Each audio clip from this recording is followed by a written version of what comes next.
Hello दोस्तों, UPSC Hindi माध्यम में आपका स्वागत है।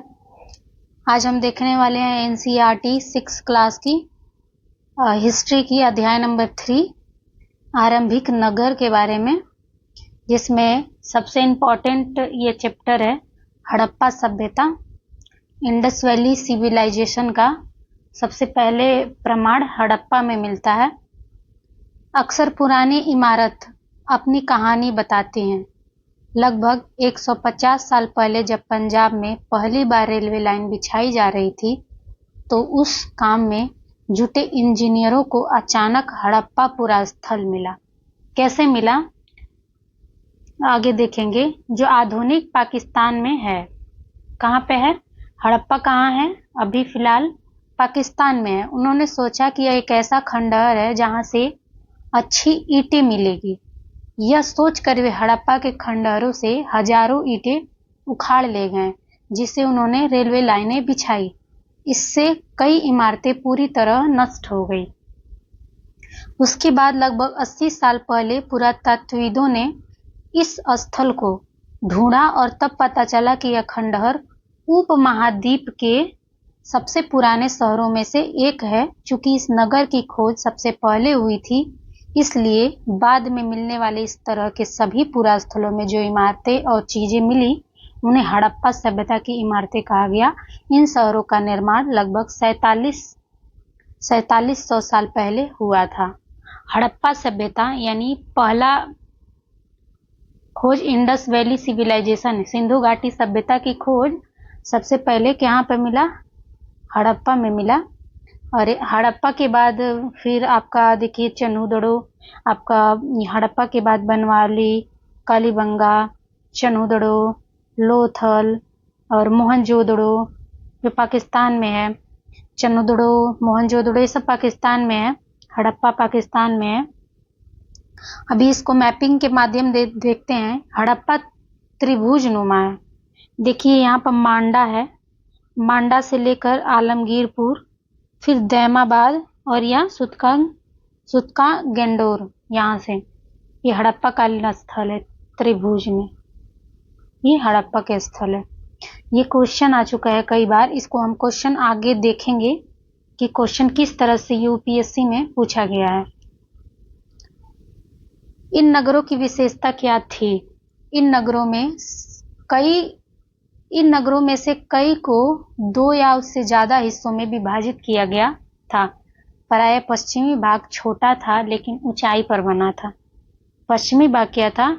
छोटा था लेकिन ऊंचाई पर बना था। और पूर्वी भाग बड़ा था लेकिन निचले इलाकों में था।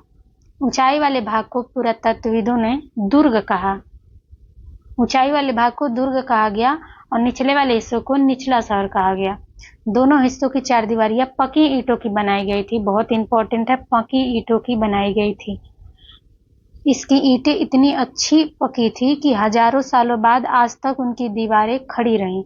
दीवार बनने के लिए ईंटों की चिनाई इस तरह करते थे जिससे कि दीवारें खूब मजबूत रहें। आपने देखा कि पक्की ईंटें इस सभ्यता में किया गया। इसके पहले मिस्र की जो सभ्यता थी, मिस्र की और मेसोपोटामिया की सभ्यता, यहाँ पे क्या था? कच्ची ईंटों का प्रयोग हुआ था। यहाँ पे आकर के आपको पक्की ईंटों की चीजें मिलने लगी। और ये देखिए यहाँ पर नगर क्या थे? 2 भागों में थे, ऐसे अगर समझा जाए इसको। ये ऊंचाई पर बना हुआ था एक, और यहाँ पे देखिए पश्चिमी भाग छोटा था। पश्चिमी भाग क्या था? छोटा था लेकिन ऊंचाई पर बना था। और पूर्वी भाग हिस्सा बड़ा तो था लेकिन यह निचले इलाके में था। इस भाग को क्या करते थे? दुर्ग कहते थे। और यहाँ पर ना विशिष्ट लोग रहते थे। विशिष्ट यानी एक तरह का देखा जाए तो पावरफुल लोग रहते थे।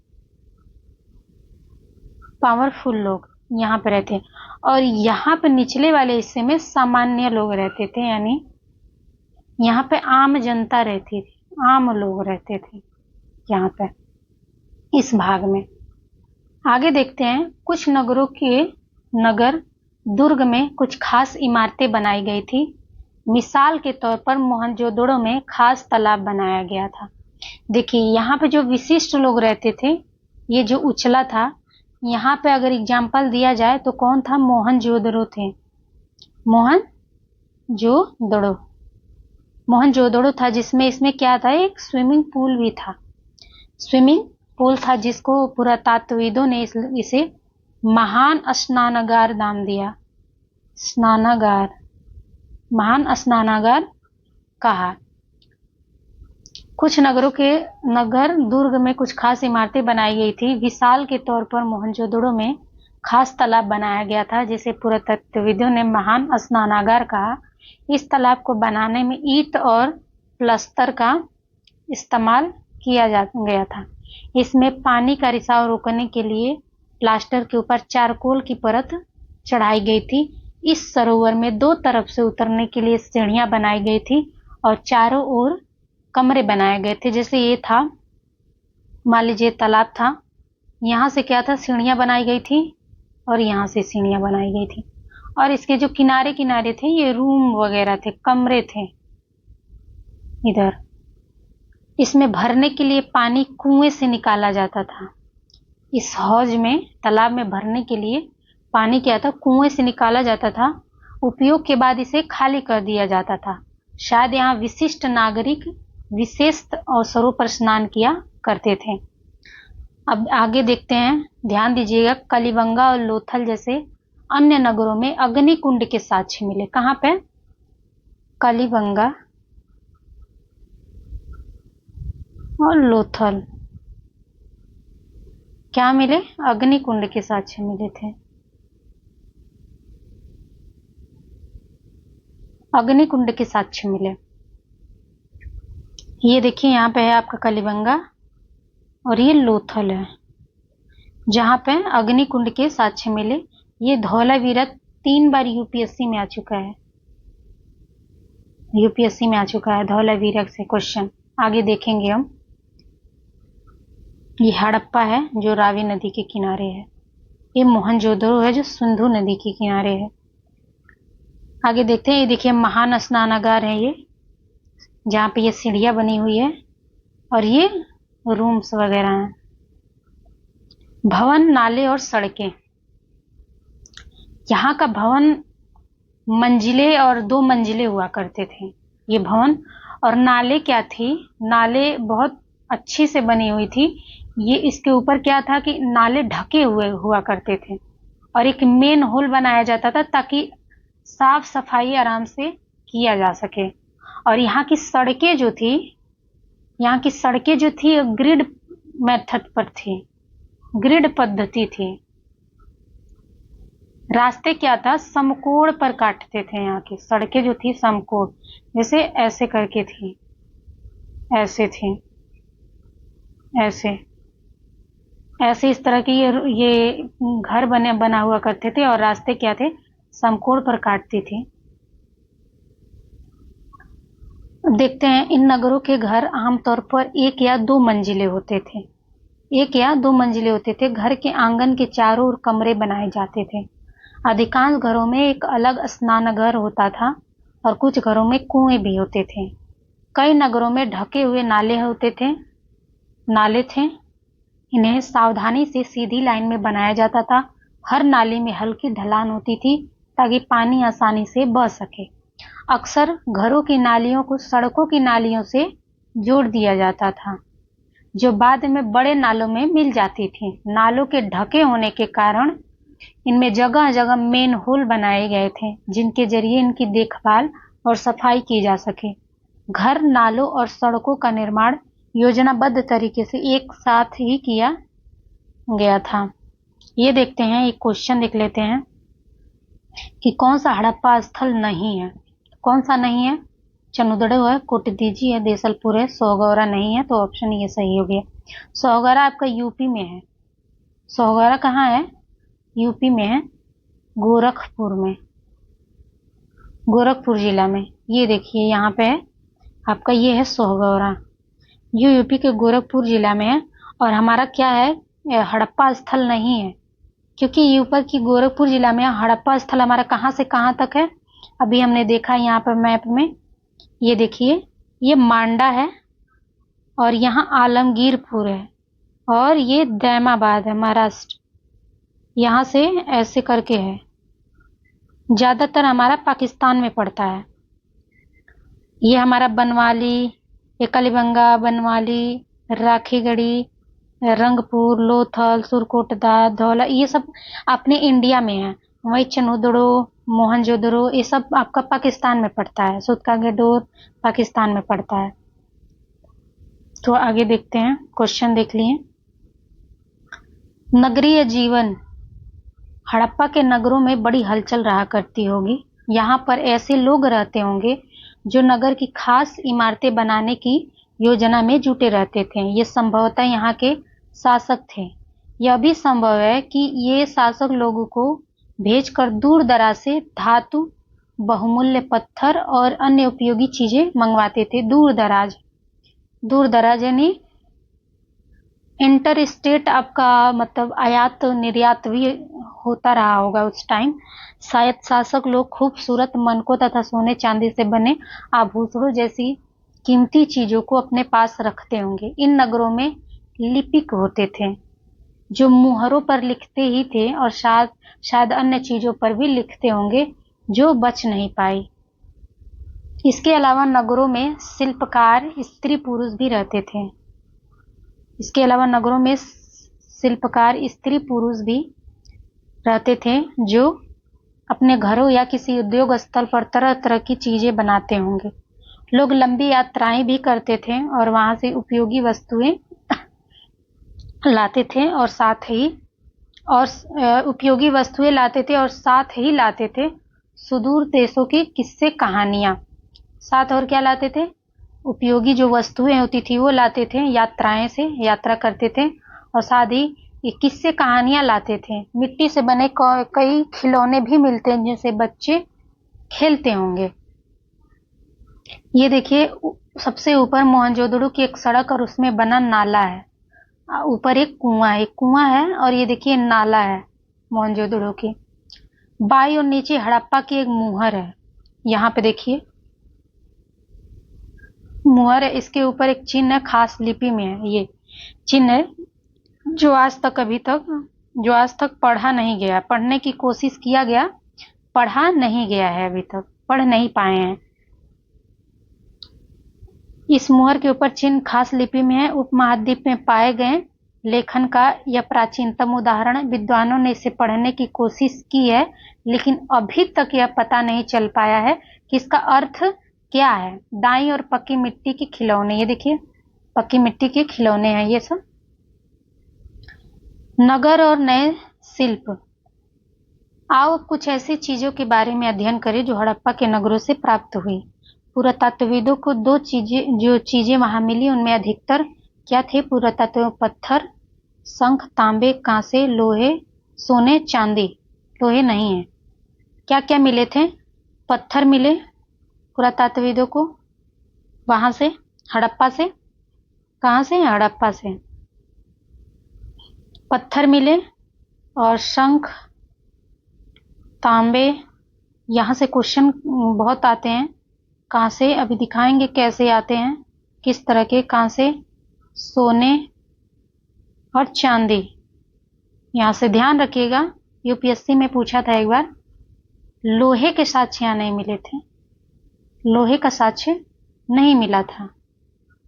ध्यान रखिएगा, लोहे का साक्ष्य नहीं मिला था। ये इसके आगे देखते हैं। तांबे और कांसे से औजार, हथियार, गहने, बर्तन बनाए जाते थे। सोने और चांदी से गहने, बर्तन बनाए जाते थे। यहाँ मिली सबसे आकर्षक वस्तु क्या थी? मनके, बाट और फलक थे। ये देखिए गहने, ये सब हो गया, ये सब बनाए जाते थे।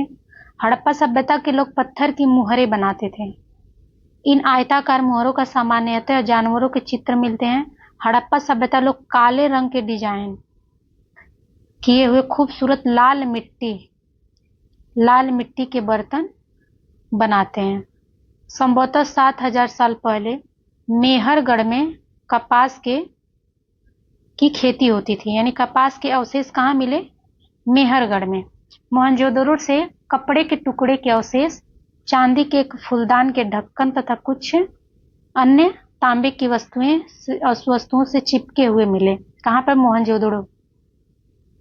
पकी मिट्टी तथा फेयन से बनी तकलियां सूत कटाई का संकेत है। फेयंस, अभी इसके बारे में देखेंगे, कीवर्ड्स बहुत इंपॉर्टेंट हो जाती है।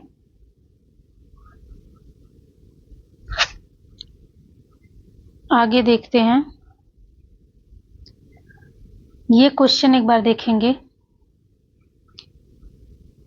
ये पढ़ लेते हैं पहले। इनमें से अधिकांश वस्तुओं का निर्माण विशेषज्ञों ने किया। विशेषज्ञ उसे कहते हैं जो किसी खास चीज को बनाने के लिए खास प्रशिक्षण लेता है, जैसे पत्थर तराशना, मनके चमकाना या फिर मुहरों पर पच्चीकारी करना आदि।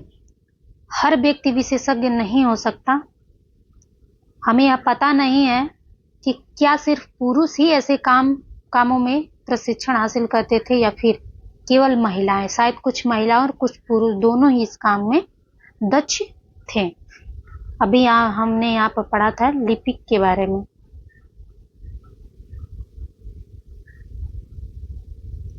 देखेंगे, एक क्वेश्चन कर लेते हैं ये वाले। हड़प्पा में महिलाएं किन क्षेत्रों में कार्यरत थी? लिपिक क्या था? मुख्यतः पुरुष होते थे। नगरों में लिपिक मुख्यतः पुरुष होते थे, जो मुहरों पर तो लिखते ही थे और शायद अन्य चीजों पर भी लिखते होंगे जो बच नहीं पाए हैं। अभी पढ़ा लिपिक के बारे में, कार्यरत किन क्षेत्र में कार्यरत थे, तो इसमें ऑप्शन सी है, कार्यरत थी। दूसरा शिल्पकार और मूर्तिकार। यदि आगे देखते हैं, हड़प्पा नगरों में लिपिक मुख्यतः पुरुष होते थे। इसमें महिलाएं की बात इसमें कर गई, तो इसको निकाल देंगे तो ये कट जाएगा, ये कट जाएगा, उपरोक्त सभी भी कट जाएगा। इसके अलावा नगरों में शिल्पकार स्त्री पुरुष भी रहते थे, जो अपने घरों या किसी उद्योग स्थल पर तरह तरह की चीजें बनाते होंगे। फेयंस के बारे में देखते हैं। पत्थर और शंख, आगे पढ़ेंगे तो इस क्वेश्चन को देखेंगे। अभी फेयंस पत्थर और शंख प्राकृतिक तौर पर पाए जाते हैं, लेकिन फेयंस को कृत्रिम रूप से तैयार किया जाता है। बालू, पत्थर और गोंद को मिलाकर उनसे वस्तुएं बनाई जाती थी। इसके बाद उन वस्तुओं पर एक चिकनी परत चढ़ाई जाती थी। इस चिकनी परत के रंग प्रायः नीले या हल्के समुद्री हरे होते हैं। फेयंस से मनके, चूड़ियां, बाले और छोटे बर्तन बनाए जाते थे। कच्चे माल की खोज। कच्चा माल उन पदार्थों को कहते हैं जो या तो प्राकृतिक रूप से मिलते हैं या फिर किसान या पशुपालक उनका उत्पादन करते हैं, जैसे लकड़ी या धातुओं के अयस्क प्राकृतिक रूप से उपलब्ध कच्चे माल हैं। इनसे फिर कई तरह की चीजें बनाई जाती हैं। मिसाल के तौर पर किसानों द्वारा पैदा किए गए कपास को कच्चा माल कहते हैं। कच्चा माल किसानों द्वारा जो पैदा किया गया है उसको कच्चा माल कहते हैं, जिसके बाद में कताई बुनाई करके कपड़ा तैयार किया जाता है। हड़प्पा में लोगों को कई चीजें वहीं मिलती थी, लेकिन तांबा, लोहा, सोना, चांदी और बहुमूल्य पत्थरों जैसे पदार्थों का वे दूर दूर से आयात करते थे। अब देखते हैं, हड़प्पा के लोग तांबे का आयात संभवतः आज के राजस्थान से करते हैं। देखिए, राजस्थान से क्या करते थे? तांबे का आयात करते थे। यहां तक कि पश्चिमी एशियाई देश ओमान से भी तांबे का आयात किया जाता था। यहां से भी तांबे का आयात किया जाता था। कांसे बनाने के लिए तांबे के साथ मिलाई जाने वाली धातु टीन का आयात आधुनिक ईरान और अफगानिस्तान से।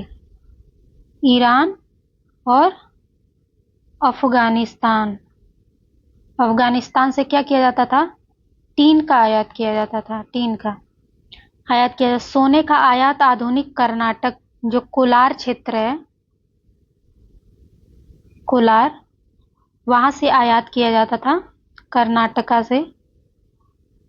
कर्नाटक से क्या किया जाता था? गोल्ड का आयात किया जाता था, सोने का आयात किया जाता, बहुमूल्य पत्थर का आयात, और बहुमूल्य पत्थर का आयात गुजरात, ईरान और अफगानिस्तान से किया जाता था। ध्यान रखिएगा, मिलान करने के लिए आ जाता है एग्जाम में। नगरों में रहने वालों के लिए भोजन, लोग नगरों के अलावा गांव में भी रहते थे। वे अनाज उगाते थे और जानवर पालते थे। किसान और चरवाहे ही शहरों में रहने वाले शासकों, लेखकों और दस्तकारों को खाने के सामान देते थे। कौन देते थे उन लोगों को खाने? किसान और चरवाहे।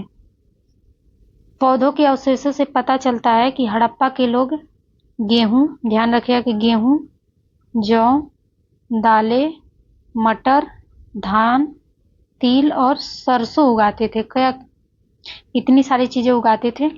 जमीन की जुताई के लिए हल का प्रयोग एक नई बात थी। हल का प्रयोग एक नई बात थी। हड़प्पा काल के हल तो नहीं बच पाए हैं क्योंकि वे प्रायः लकड़ी से बनाए जाते थे, लेकिन हल के आकार के खिलौने मिले। इस क्षेत्र में बारिश कम होती थी। जैसे हल के आकार के खिलौने, ये खिलौने थे हल के आकार के।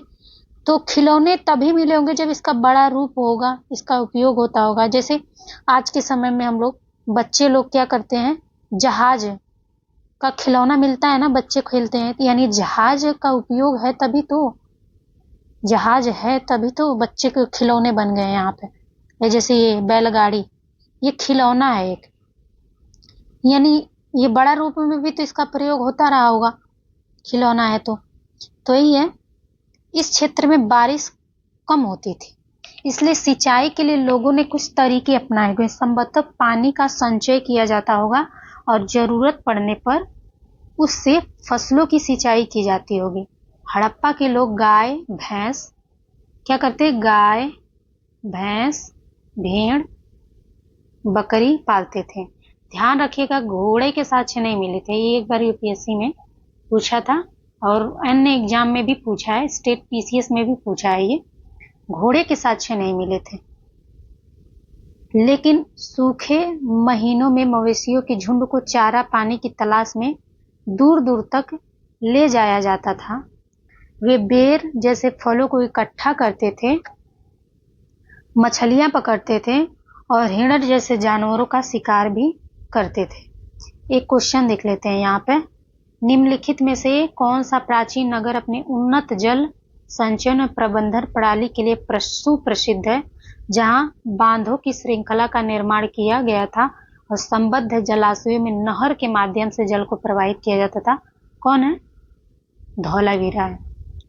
ये यूपीएससी का क्वेश्चन है। धौलावीरा गुजरात के कच्छ जिले, ये शायद 2023 में आया था, 2023 का है यूपीएससी। धौलावीरा गुजरात के कच्छ जिले में कर्क रेखा पर स्थित है। इसका लोकेशन हम आपको दिखाए थे, आपको याद होगा। इसकी खोज 1967-68 ईस्वी में जगपति जोशी ने की थी, लेकिन इसका व्यापक उत्खनन रविंद्र सिंह बिष्ट ने 1990-91 में किया। इसे 7 सांस्कृतिक चरणों में बांटा गया है। यह मानसर एवं मानहर नदियों के बीच खादिर बेट द्वीप पर स्थित है था। हड़प्पा सभ्यता की पहली खगोलीय पर्यवेक्षशाला धौलावीरा से मिली। आगे देखते हैं, गुजरात में हड़प्पा कालीन नगर का सूक्ष्म निरीक्षण। ये अभी इसके बारे में अभी हम एनसीईआरटी में देखते हैं, कितने अच्छे से दिया हुआ है। एनसीईआरटी बहुत इंपॉर्टेंट है यूपीएससी एंड स्टेट पीसीएस के लिए। यहीं से आपका ये क्वेश्चन 2023 में बन गया था, यहाँ से। कच्छ के इलाके में खादीर बेट के किनारे धौलावीरा नगर बसा था। वहां साफ पानी मिलता था और जमीन उपजाऊ थी। जहां हड़प्पा सभ्यता के कई नगर 2 भागों में विभक्त थे, वहीं धौलावीरा नगर को 3 भागों में बांटा गया था। इसके हर हिस्से के चारों ओर पत्थर की ऊंची दीवार बनाई गई थी, इसके अंदर जाने के लिए बड़े बड़े प्रवेश द्वार थे। इस नगर में एक खुला मैदान भी था जहां सार्वजनिक कार्यक्रम आयोजित किए जाते थे। यहाँ मिले कुछ अवशेषों में हड़प्पा लिपि के बड़े बड़े अक्षरों को पत्थरों में खुदा पाया गया। इन अभिलेखों को संभवतः लकड़ी में जड़ा गया था। यह एक अनोखा अवशेष है क्योंकि आमतौर पर हड़प्पा के लेख मुहर जैसी छोटी वस्तुओं पर पाए जाते हैं। गुजरात की खंभात की खाड़ी में मिलने वाले साबरमती की एक उपनदी के किनारे बसा लोथल नगर ऐसे स्थान पर बसा था जहां कीमती पत्थर जैसा कच्चा माल आसानी से मिल जाता था। अभी हमने क्या पढ़ा था? लोथल और कालीबंगा से लोथल से अग्निकुंड के साक्ष्य मिले थे। अभी हमने ऊपर पढ़ा अग्निकुंड के साक्ष्य मिले थे। लोथल नगर ऐसे स्थान पर बसा था जहां कीमती पत्थर जैसा कच्चा माल आसानी से मिल जाता था। यह पत्थरों, शंखों और धातुओं से बनाई गई चीजों का एक महत्वपूर्ण केंद्र था। इस नगर में एक भंडार गृह भी था। इस भंडार गृह से कई मुहरे और मुद्रांकन या मुहरबंदी मिले। ये मुद्रांकन का मतलब ये नहीं समझिएगा कि कोई सिक्के की बात हो रही है। मुहर, सिक्के या मुहरे वगैरह। मुहरे मतलब होता है जैसे कोई व्यापारी है, 4-5 व्यापारी हैं, तो उनकी जो मतलब एविडेंस होता है, उनकी चीजें अगर उनके बारे में जानना हो तो उनके एक व्यक्ति का कोई ना कोई साक्ष्य देना पड़ता, मुहर बना दिया जाता। हाँ, ये वाले सामान इस व्यक्ति का है, तो और मुहर बंद कर दिया जाता था। तो मुहर बंद का मतलब ये है। लोथल का बंदरगाह ये है। यह बड़ा तालाब लोथल का बंदरगाह रहा होगा जहां समुद्र के रास्ते आने वाली नावें रुकती थीं। संभवतः यहां पर माल चढ़ाया उतारा जाता होगा। यहां पर एक इमारत मिली जहां संभवतः मनके बनाने का काम होता था। मनके मतलब मोती। पत्थर के टुकड़े, अधबने मनके बनाने वाले उपकरण और तैयार मनके भी यहाँ मिले। कहते मनके बनाने का साक्ष्य सबसे पहले भी कहाँ पर मिला था? कलिबंगा? पता नहीं, एक बार आप लोग बताइएगा, शायद कलिबंगा। मुद्रा और मुद्रांकन या मुहरबंदी। मुद्रा और मुद्रांकन या मुहरबंदी, ये कोई मुद्रा नहीं है, ये मुहर है एक तरह का। जैसे किसी चीज पे हम नहीं मुहर मार देते हैं, ये मेरा मुहर है। जैसे फ्लिपकार्ट का हो गया, फ्लिपकार्ट का उसका एक टेप होता है ना, फ्लिपकार्ट जिस टेप से वो बांधता है वो उसका एक मुहर हो गया। तो ऐसे जोमेटो हो गया, फ्लिपकार्ट हो गया, तो उसकी जो टेप होती है बांधने का, वो मुहर बंद हो गया और मुहर हो गया। और जो फ्लिपकार्ट लिखा हुआ है, फ्लिपकार्ट लिखा हो उसको मुहर बंद कर देंगे। एग्जाम्पल में आप ऐसे समझ लीजिए, ये एक तरह का मुद्रा उद्रा नहीं है। मुहरों का प्रयोग सामान से भरे उन डिब्बों या थैलों को चिन्हित करने के लिए किया जाता होगा जिन्हें एक जगह से दूसरी जगह भेजा जाता था। थैले को बंद करने के बाद उनके मुहानों पर गीली मिट्टी पोत कर उन पर मुहर लगाई जाती थी। मुहर की छाप को मुहरबंदी कहते हैं। आगे देखते हैं। अगर यह छाप टूटी हुई नहीं होती, यह छाप अगर टूटी हुई नहीं होती थी तो यह साबित हो जाता था कि सामान के साथ छेड़छाड़ नहीं हुई। सभ्यता के अंत का रहस्य। ये सभ्यता का अंत का रहस्य। लगभग 3900 साल पहले एक बड़ा बदलाव देखने को मिलता है। अचानक लोगों ने नगरों को छोड़ दिया। लेखन, मुहर, बाटों का प्रयोग बंद हो गया। दूर दूर से कच्चे माल का आयात काफी कम हो गया। मोहनजोदड़ो में सड़कों पर कचरे के ढेर बनने लगे। जल निकासी प्रणाली क्या हो गई? नष्ट हो गई और सड़कों पर ही झुग्गी नुमा घर बनाए जाने लगे। यह सब क्यों हुआ? कुछ पता नहीं। कुछ विद्वानों का कहना क्या है कि नदियां सूख गईं। कुछ विद्वान, इस सभ्यता का अंत कैसे हुआ? कुछ विद्वान कहते हैं कि नदियां सूख गई और अन्य का कहना है कि जंगलों का विनाश हो गया था। इसका कारण ये हो सकता है कि ईंटें पकने के लिए ईंधन की जरूरत पड़ती थी। इसके अलावा मवेशियों के बड़े बड़े झुंड से चारागाह और घास वाले मैदान समाप्त हो गए होंगे। कुछ इलाकों में बाढ़ आ गई, लेकिन इन कारणों से यह स्पष्ट नहीं होता है कि सभी नगरों का अंत कैसे हो गया, क्योंकि बाढ़ और नदियों के सूखने का असर कुछ ही इलाकों में हुआ होगा। ऐसा लगता है कि शासकों का नियंत्रण समाप्त हो गया। जो भी हुआ हो, परिवर्तन का असर बिल्कुल साफ दिखाई देता है। आधुनिक पाकिस्तान के ये देखते हैं, जैसे इतना मतलब 13 लाख वर्ष पहले की बात, पहले 13 लाख वर्ग किलोमीटर में ये सभ्यता का विकास हुआ था। इतनी बड़ी सभ्यता, तो एक नदी सूख जाने से, जंगल का विनाश हो जाने से, मतलब एक कारण से ये सभ्यता का अंत नहीं हुआ होगा।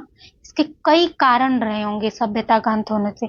आईआईटी अगर देखा जाए तो आईआईटी खड़गपुर का रिसर्च बताता है कि ये जलवायु परिवर्तन से इस सभ्यता का अंत हुआ है। सभ्यता का अंत होने का सबसे बड़ा कारण इन्होंने जलवायु परिवर्तन को बताया। आगे देखते हैं। आधुनिक पाकिस्तान के सिंध और पंजाब की बस्तियां उजड़ गई थीं। कई लोग पूर्व और दक्षिण के इलाकों में नई और छोटी बस्तियों में जाकर बस गए। आगे देखते हैं, ये क्वेश्चन एक देख लेते हैं। क्वेश्चन, उपरोक्त दिए गए युग में कितने युग में सही सुमेलित हैं? कौन कौन से हैं? आंसर सी है। कौन कौन? 1 सही है, 2 सही है और 4 सही है। ये चित्रित दूषण में भी हमने पढ़ा था कि यहाँ पर चित्रित धूसर मेजबान नहीं है। यहाँ पर मेहरगढ़ में कपास की खेती हमने पढ़ा था। कलिबंगा और लोथल में हमने पढ़ा कि लोथल में अग्निकुंड के साक्ष्य और लोथल में भंडार गृह भी मिले थे। अभी आगे देखते हैं। यहाँ पे कलिबंगा और लोथल जैसे अन्य नगरों में कुंड मिले जहाँ संभवतः यज्ञ किए जाते होंगे। अभी हमने एनसीईआरटी में ऊपर पढ़ा। हड़प्पा, मोहनजोदड़ो और लोथल जैसे कुछ नगरों में बड़े बड़े भंडार गृह मिले, ये भी हमने एनसीईआरटी में भी पढ़ा। संभवतः 7000 साल पहले मेहरगढ़ में कपास की खेती होती थी, ये भी हमने एनसीईआरटी में कवर किया। मोहनजोदड़ो से कपड़ों के टुकड़ों के अवशेष, चांदी के एक फूलदान के ढक्कन तथा कुछ अन्य तांबे की वस्तुओं से चिपके हुए मिले। पक्की मिट्टी तथा फेन से बनी तकलियां सूत कताई का संकेत देते हैं। आप देख सकते हैं कि यूपीएससी एंड स्टेट पीसीएस में एनसीईआरटी का कितना महत्व है, बहुत ज्यादा महत्वपूर्ण है। आगे देखते हैं। एक क्वेश्चन हमने छोड़ी रखी थे यहाँ पे, इसको देख लेते हैं। ये क्वेश्चन, निम्न में से कौन सा लक्षण सिंधु सभ्यता के लोगों का सही चित्रण करता है? उनके विशाल महल और मंदिर होते थे। वे देवी और देवताएं दोनों की पूजा करते थे। वे युद्ध में घोड़े द्वारा खींचे गए रथों का प्रयोग करते थे। अभी हमने पढ़ा था घोड़े का साक्ष्य वहां नहीं मिला था, पढ़ा था ना कि कई सारी चीजों का साक्ष्य मिला लेकिन घोड़े का साक्ष्य नहीं मिला था। कहाँ पढ़े थे हम? यहाँ देखिए, लोहे के साक्ष्य नहीं मिले थे। अभी इधर भी बताए थे कि घोड़े का साक्ष्य नहीं मिला था। यहाँ पर ये देखिए, घोड़ा नहीं था। हड़प्पा के लोग गाय, भैंस, भेड़, बकरियां पालते थे। आज इसकी बस्तियों के आसपास तालाब, चारागाह होते, लेकिन घोड़े के साक्ष्य नहीं मिले थे। तो ये क्वेश्चन आपका गलत हो जाएगा। आपका बी सही है, क्योंकि यहाँ विशाल मंदिर के साक्ष्य हड़प्पा काल में मंदिर के साक्ष्य नहीं मिलते, इसके साक्ष्य नहीं मिलते हैं। तो ये गलत हो गया, ये गलत हो गया। आंसर आपका बी। सिंधु घाटी सभ्यता के लोग मात्र देवी, पुरुष देवता, लिंग, योनि, वृक्ष, जल इत्यादि की पूजा करते थे, अर्थात वे देवी तथा देवता दोनों की पूजा करते थे। उदाहरण, मोहनजोदड़ो से मिली 3 प्रमुख वाले पुरुष मूर्ति, पशुपतिनाथ जिसको, तथा मात्र देवी की पूजा। कलिबंगा से क्या है? अग्निकुंड के साक्ष्य। हड़प्पा वासियों ने इंडस वैली सिविलाइजेशन को घोड़े के बारे में जानकारी नहीं थी। आप देख सकते हैं। चलिए अब नेक्स्ट वीडियो में मिलेंगे।